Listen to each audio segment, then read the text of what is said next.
Good morning. Today we shall begin our study on the topic of concurrency. Now, concurrent execution of programs is a necessary criteria to increase the throughput. We know from our studies of operating systems that whenever we have a single program executing on the computer, then due to a lot of I/O operations on a program, the CPU effort is not utilized. In order to increase the utilization of CPU, we have the concept of multiprogramming.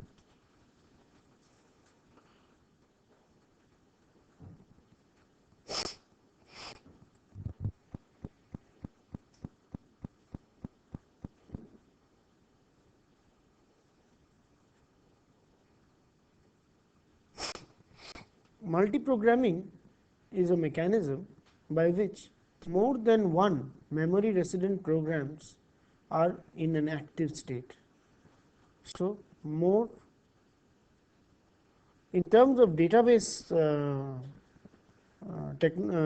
terminology, we shall say that more than one transaction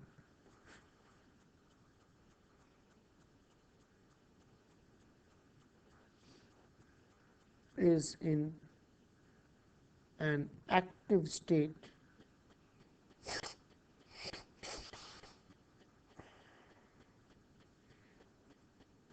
at a point of time.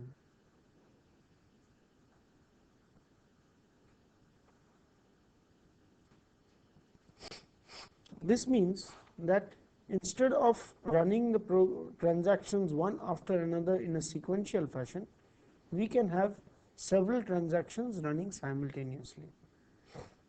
If we have more than one processors, then this situation can be visualized very easily, in the sense that there is one transaction running on one processor, but due to the commonality of disk, they may access the same disk. Even in the case of a single processor, so we can have multiple processing, multi-processing, which is a very common way of having multi-programming, or we can have on a single processor, we can have multi-programming in what is called a time shared fashion.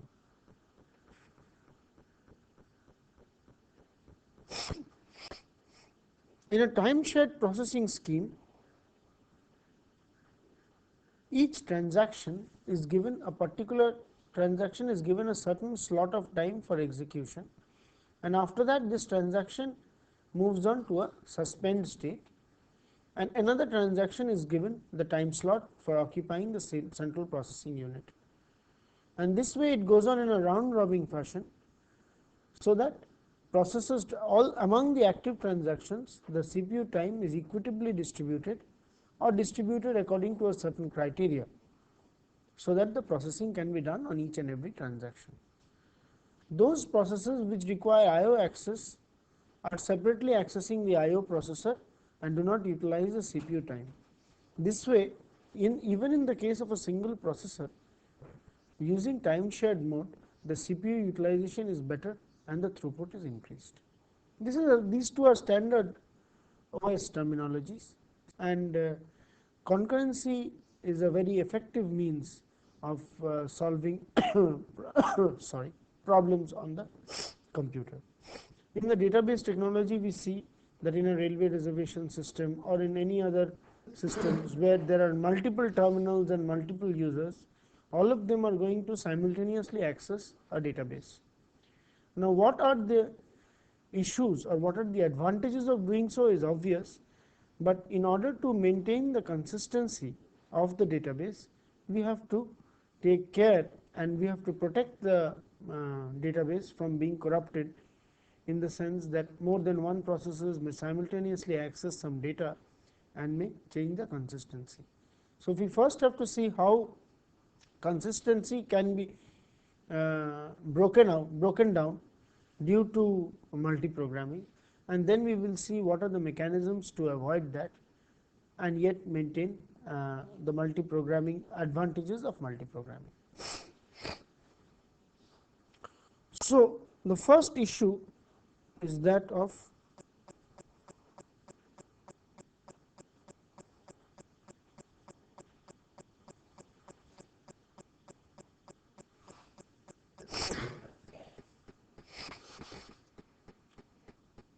if we have got two transactions T1 and T2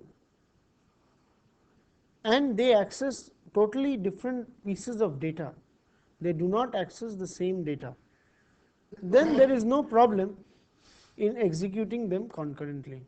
It does not matter which one goes before which one goes after which one. It does not even matter whether if they are interleaved, that is half of T1 is executed, then T2 starts, 1/4 of T2 is executed, then the rest of T1 is executed, and then the rest of T2 is executed. If T1 and T2 do not share any piece of information or data, then there is no difficulty at all. The difficulty comes up when T1 and T2 do share some amount of information. And let us see what is the problem when T1 and T2 do share some amount of information. So, the problem of inconsistency may arise only when we have got shared data.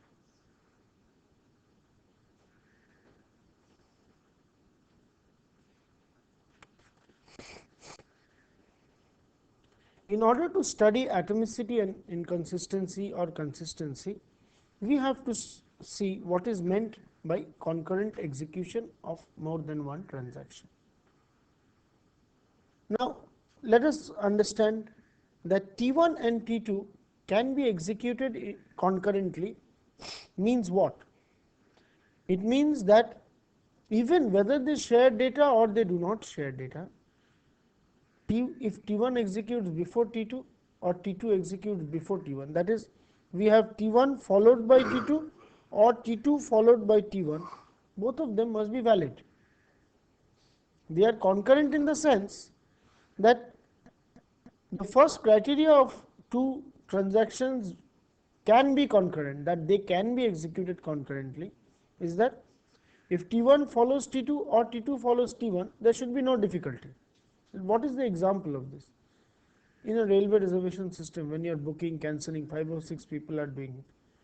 The transaction for booking, the transaction for cancelling, all these transactions at each individual terminal are concurrent. It does not matter if one transaction goes after another or another transaction goes before another.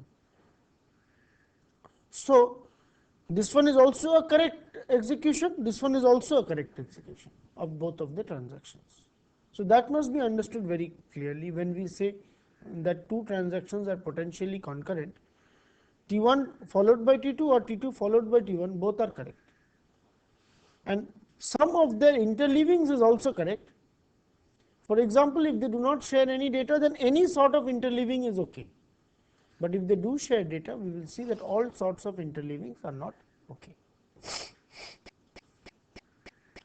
So, a schedule of more than one transactions is the exact sequence in which the portions of each transactions are executed. For example, if T1 and T2, if T1 follows T2 or T2 follows T1, then we say these are called serial schedules, schedules which one distinctly follows another.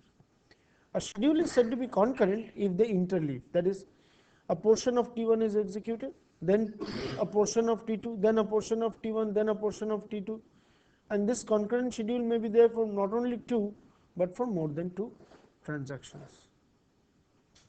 And a schedule is the exact sequence in which the transactions occur.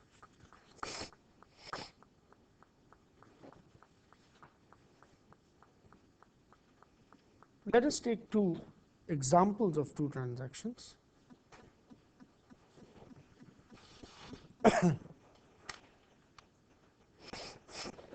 The first one is read x. This is actually read, as we have said before. This is a disk variable. It will actually, this corresponds to read x comma small x, and this is actually small x is assigned small x minus 100. This is done on the memory. These are memory variables, and these are disk variables. and as we have studied before, it should actually be read x comma x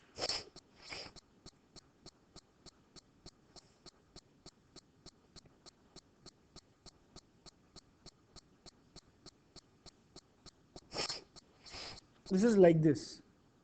But to since we are doing it often and just to uh, avoid writing it out so many times, by default when we write this we mean this, when we write this we mean this.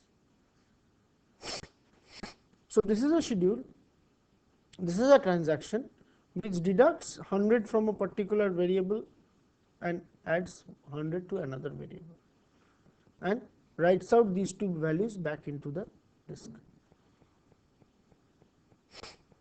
This deducts 20% from a particular variable and adds that amount to another variable. So in terms of a bank transaction, this deducts 100 rupees and adds 100 rupees, that this does a transfer of 100 rupees from x to y, and this does a transfer of 20% of x to y. Now these are two transactions and they share two variables x and y. Now it does not matter to us whether T1 runs before T2 or T2 runs before T1. Both of them are correct and consistent. It just means that after T1 the value of x plus y must be same as before it executed, and after T2 the value of x plus y may be before it is executed. And T1 and T2 can be interleaved in any fashion, but the value of x plus y must be consistent. That is the consistency criteria. So if they are executed serially, then if T1 follows T2, so that is if we have a serial schedule T1 followed by T2, or if we have another serial schedule T2 followed by T1, both of them are consistent schedules. Now let us see an interleaved schedule.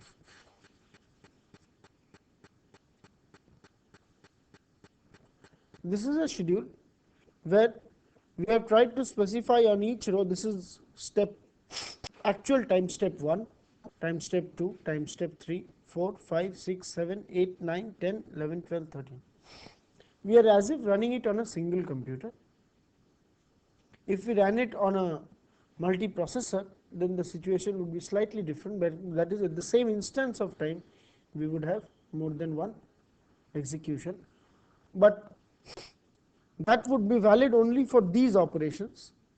But for the write operation, you just, if you write both of them simultaneously, then we have to know what is meant by that concurrent write on a particular disk. So we are now considering what we do on a single processor, and these ideas will carry automatically what we do on a multiple processor. So first we have these three statements executed of transaction T1. Then the transfer of control goes to T2, which executes these 4. Then the transfer of control comes back to T1, which executes these 3. And then the transfer of control comes back to T2, which executes these 3. Let us remember that these x and t are memory variables, and only the read and write operations actually access the disk. It may be buffered, but whatever, that the disk management system or the operating system will take care of what is happening. Now, is this interleaving schedule consistent with our consistency criteria? Let us see. Let us start with x equal to 500 and y equal to 1000.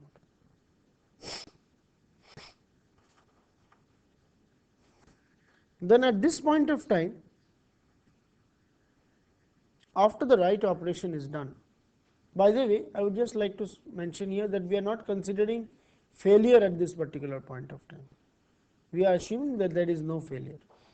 Just we are discussing the issues relating out of concurrency.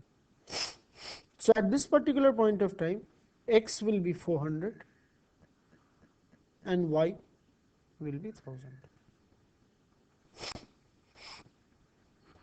At this particular point of time, x will be 400 minus 80, 320, and y will be 1000. At this particular point of time, x will be 320 and y will be 1100. And at this particular point of time, x will be 320 and y will be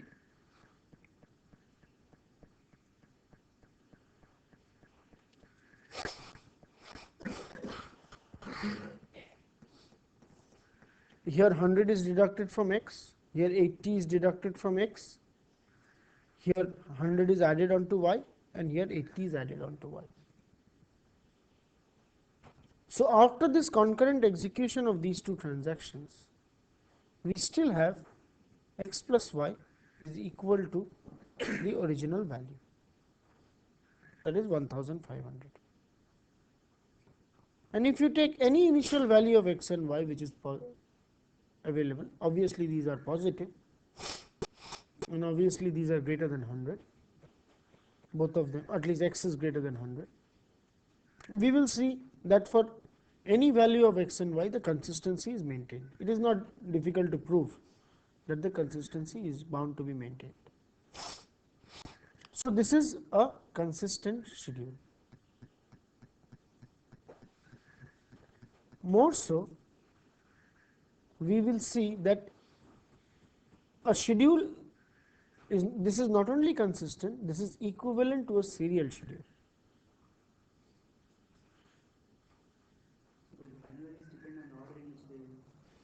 The final result may depend on the order in which they execute. That is not our problem. Look, two transactions are concurrent.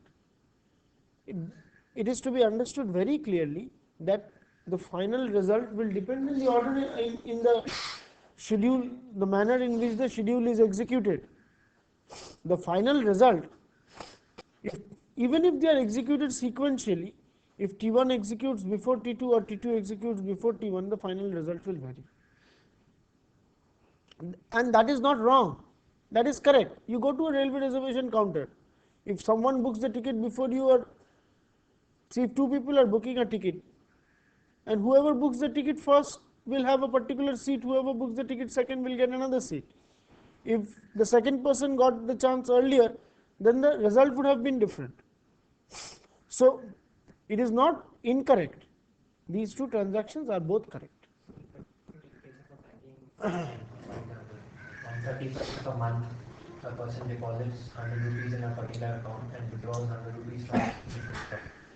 And on that particular date, the bank calculates the interest from both the accounts and gives it there. This would give different interest values. These two are not concurrent schedules at all. These two are not concurrently executable schedules at all. When we talk of schedules which are concurrently executable, we mean that, see, suppose a bank says that on the 31st of the month, whatever is your balance, I will give you 20%, like this is done here. Then that means that the bank will consistently do it at the end of the day, when no other transaction takes place. But if the bank says that I will do it at 10 o'clock, then bank will obviously make sure that no other transaction takes place at 10 o'clock. That transaction will not be concurrently executable with anything else. Here we have taken an example in which one person, like for example, say it's an IIT account, and somebody says there is an order, deduct 10% from the bank account just now. Another gives transfer 100 rupees from here to there, and somebody says transfer 20% from here to there. And if it is allowed to be concurrently schedulable, then these two are allowed. Then it does not matter which one. But if the whole operation is such that it cannot be, if T1 followed by T2 is correct and T2 followed by T1 is not correct, then obviously T1 followed by T2 must be done. They are not even, there is no question of concurrency out there. How do you define transactions which are concurrent? You define transactions which are concurrent by saying that these two are concurrent. There are so many transactions which can be concurrent.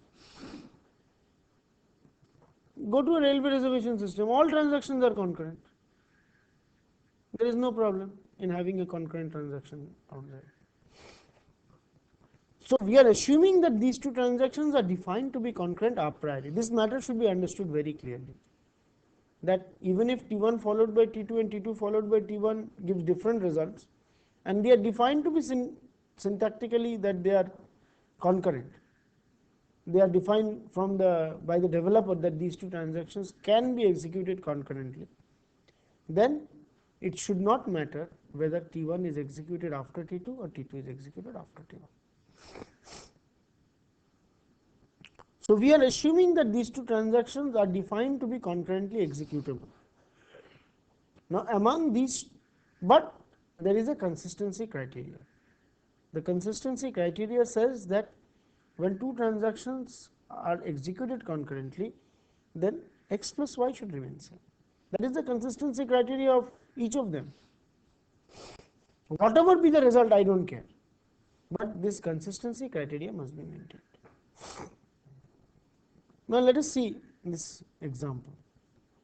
In this example, the consistency criteria is not only maintained, the result which we get is equivalent to a particular schedule. It is, if this is T1 and this is T2, then the result of executing this is equivalent to executing T1 followed by T2.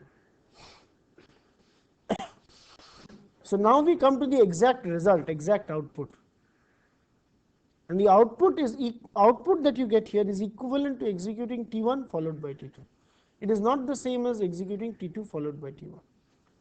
On the other hand, if this part was done first, this part was done second, this part was done third, and this part was done fourth, that would also be a concurrent schedule equivalent to T2 followed by T1. Now let us see another one. Let us see another concurrent schedule.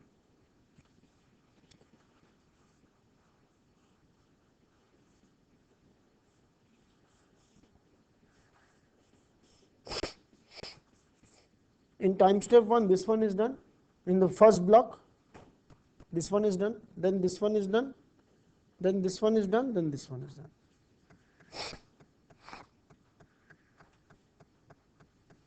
This is equivalent to T2 followed by T1.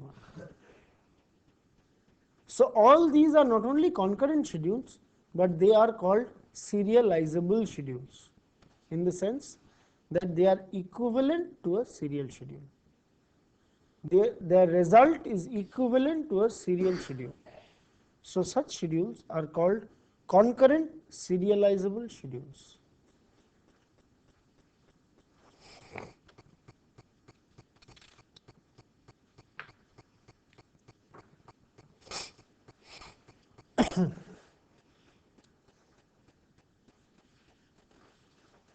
Let us see another example.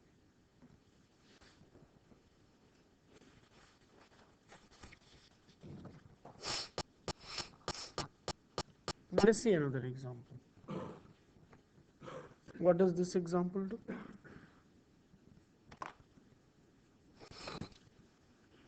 X is equal to 500, y is equal to 1000 initially. So this is time step 1. This is first slot. Then T2 does this in the next slot. Then T1 does this in the next slot. Then T2 does this in the next slot. Then T1 does this in the next slot. So at this point, we still have x equal to 500 and y equal to 1000. At this point, we have x is equal to 20%, so the x becomes 400 and y is 1000. Now what value of x is written here? Here this is x comma small x. So when you write down x here, then you again write down 400. Please remember, this x was read to be 500. This x became 400. This is a memory variable which is like this. And when you write this, this is x comma x. So this x was written into this x. So 400 was written because this was 400. And what y is read out here? 1000.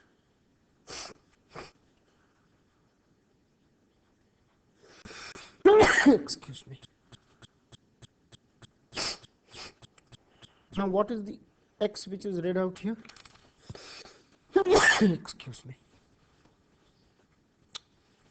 Here both of them read 400. And here x is still 400 and y is 1100.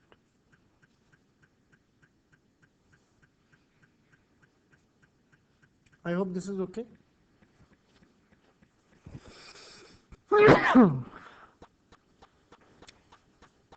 Here x becomes 500 and y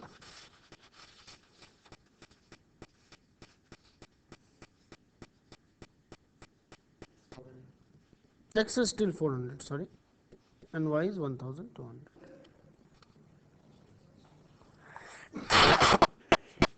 Now this data is not consistent. This data has become inconsistent.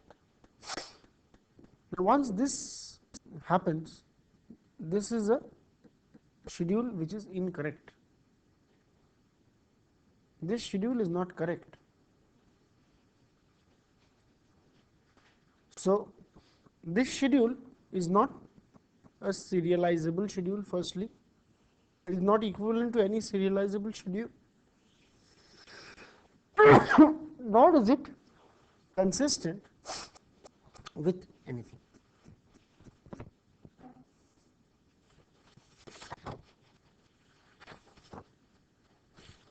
Let us see another example.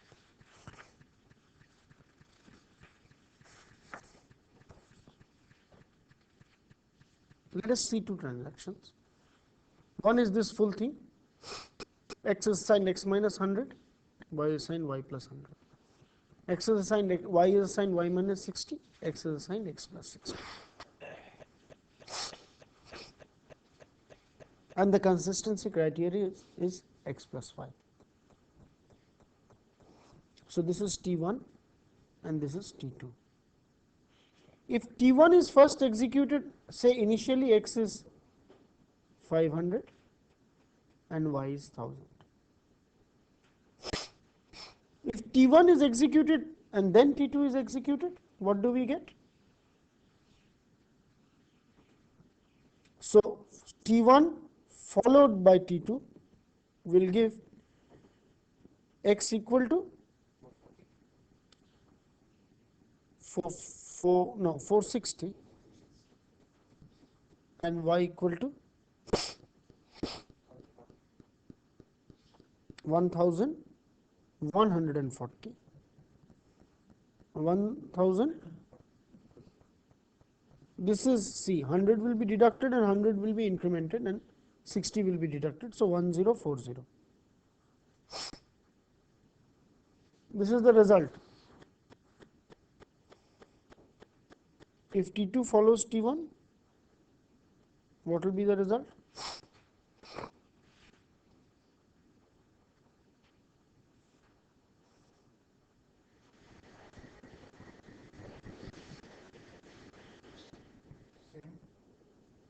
Same. When it is executed like this, it is also same. So there can be transactions which one is executed after another in any form, it will be identical. We will come back to this example a little later and see what is our criteria, what are the interesting features about this transaction. Even though they share the same variables, in the previous one, since a percentage was taken, the data was different because of their concurrent execution. But here, since just addition is done, there is no difference in their concurrent execution. On the other hand, this is a schedule which is not only equivalent to any, it is not equivalent to any serializable schedule. In fact, it is not a proper schedule at all. It is not a consistent schedule at all. And if A plus B is not our consistency criteria, we say anything can happen, I just don't care. I don't care about the result. There is no consistency criteria. Then this is a correct schedule. But it is still not equivalent to any serial schedule. It is still not equivalent to any serial schedule. Is that understood? So we now come to the question of what is meant by our, how will we study what is a concurrent schedule, which concurrent schedule is correct without executing it. That is, when we schedule it, when the scheduler schedules, gives the time slots, and a transaction is being done, how will we understand that this transaction is being done correctly or not? Either we execute the transaction and then say, no, I see the consistency criteria has failed, so we run them all over again. That is quite futile, and it will waste so much of CPU time that there is no point doing it at all. You will just run schedule after schedule, because see, if there are two, then there can be how many schedules? If one has got n statements and another has got m statements, you can imagine the number of interleavings that can occur. And based on these interleavings, you can have so many possible schedules, of which 90% of them will be incorrect and inconsistent. So if you try to run them and then check the consistency criteria, then you are in deep trouble. You will not only waste all your CPU time, it would have been better to run them one after another. The whole concept of multiprogramming and multiprocessing will be lost. So we have to devise some schemes so that we are able to prevent an invalid schedule from being generated. And even if they are generated, we have to detect it early and do it as quickly as possible, and get a recovery procedure. Recovery in the sense of rollback, that is, we have to prevent these schedules and restart them. So how will we do them? What are the mechanisms for doing them? Is what is called, what is the topic of concurrency control. So that is the topic we shall study. We'll stop and we'll start off the detailed examples next.